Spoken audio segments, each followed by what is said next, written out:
बिस्मिल्लाहिर्रहमानिर्रहीम। अस्सलाम वालेकुम वरहमतुल्लाहि वबरकातुहू। नाज़रीन, आज हम आपको जादू का एक इलाज बताएंगे, क्योंकि जादू जो है वो बरहक है। जादू और जिन्नात जो हैं ये बरहक हैं, क्योंकि कुरान पाक में भी इनका जिक्र किया गया है और इनका इनकार करने वाला जो है वो काफिर है, यानी मुनकिर है। तो क्योंकि जादू तो जो है वो आप सल्लल्लाहु अलैहि वसल्लम पर भी जो है वो चल गया था, हमारे अंबिया अलैहिस्सलातु वस्सलाम पर भी जो है वो जादू हो गया था, तो हम भी जो है वो उनके पैरोकार ही हैं। हमें भी जो है वो जादू का इनकार नहीं करना चाहिए, क्योंकि जादू और जिन्नात जो है इनका जिक्र कुरान पाक में भी अल्लाह ताला ने जो है वो किया है। इसलिए कि जादू जो है ये बहुत ही एक बुरा फेल है और हमारे माशरे में इसकी बहुत ज्यादा कसरत हो गई है, और इस जादू की वजह से इंसान बहुत सी बीमारियों में मुब्तला हो जाता है। लेकिन जब इसका इलाज करता है तो इसका इलाज नहीं होता, दवाइयों से इसका इलाज नहीं होता, क्योंकि बीमारी जो होती है हम उसका इलाज करेंगे तो हमारा इलाज दुरुस्त होगा। क्योंकि जब हमें दवाई वाली बीमारी ही नहीं है, बीमारी ही हमें कुरानी आयात से शिफा हासिल करने वाली है, तो फिर जब हम दवाइयों से इसका इलाज करेंगे तो इसका इलाज जो है वो नामुमकिन है, कभी भी हमें जो है वो सेहत कामिला नहीं मिलेगी। तो लिहाजा हम आपको बताते हैं कि जादू की अलामात क्या हैं, आपको कैसे पता चलेगा कि आप पर जादू है या आप पर जिन्नात के असरात हैं। तो आइए हम आपको बताते हैं कि अगर आपको डिप्रेशन हो रहा है, यानी आपका जहन जो है वो कमजोर हो रहा है, आप कोई चीज रखकर उसको भूल गए हैं, आपको रात को नींद नहीं आती, तो आप समझ जाएं कि आप पर जादू किया गया है। अगर आपका मैदा खराब हो गया है, मैदे में तेजाबियत है, सोजिश है, कोई चीज हजम नहीं होती, तो आप ये समझें कि आप पर जो है वो जादू के असरात हैं, जिन्नात के असरात हैं।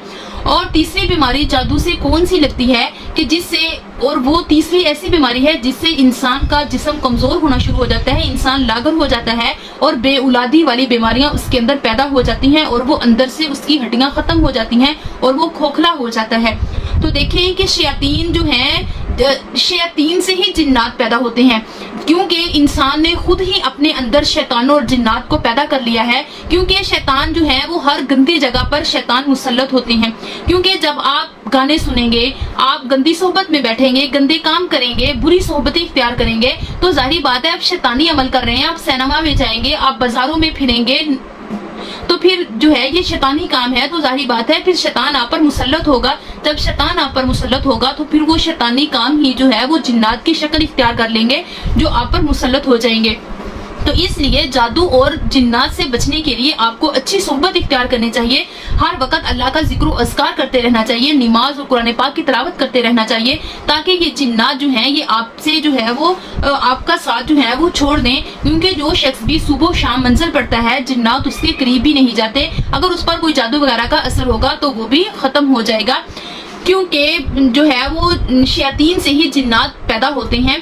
क्योंकि आजकल लोगों ने जादू वाला अमल जो है, या तो फिर वो उस तवीज को किसी के नाम पर, जिस पर जादू करना होता है, उसके नाम पर लिख के उसको जला देते हैं, या फिर उसको पानी में बहा देते हैं। इस तरह जो है वो जादू उस बंदे पर असर कर जाता है। तो लिहाजा अब हम इस जादू का तोड़ कैसे करेंगे? इसका तोड़ हम कुरान करीम की आयत से करेंगे, कुरान करीम की सूरत से करेंगे, क्योंकि अल्लाह पाक ने जो है वो जादू का इलाज कुरान पाक में ही बताया है। क्योंकि जब आप सल्लल्लाहु अलैहि वसल्लम पर जादू किया गया था तो उस वक्त सूरत फलक और सूरत नास नाज़िल हुई थी, और आप सल्लल्लाहु अलैहि वसल्लम को बताया गया था कि आप इस सूरत का विर्द करें, तो आपसे जादू का असर जो है वो खत्म हो जाएगा।